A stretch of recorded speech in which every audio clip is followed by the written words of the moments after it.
Posto saúde iha aldeia Raibuti Keo, município Manatutu. To ohin lorong la iha pessoal saúde nebe destacado. Posto saúde refere até agora pessoal saúde ida mosla iha.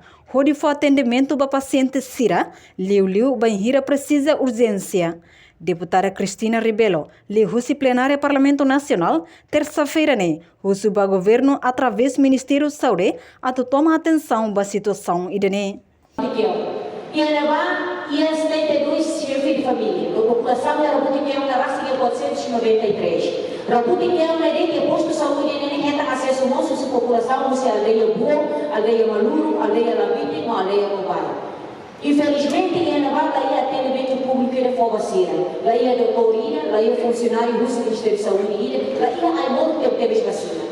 Então, se você teve, e a cada saúde irei, cada saúde para a causa saída. A carrada de ensino telefonema, a carrada de tratamento administrativo, então se você teve. O Ministério da Saúde, a tomar também, a comer a hareba, a população vai correr acesso ao posto clínico na mesma união.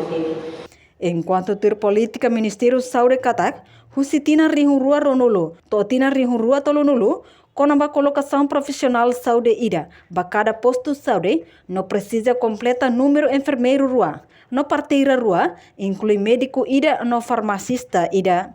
Reportagem Melda Fátima, Televisão Timor-Poste. Janela informação ba Emma Roto. Atu atena informação atual dia Gliu, que tá halua. Haneham botão subscribe, like, halo comentário, no faz botão ba media social Roto.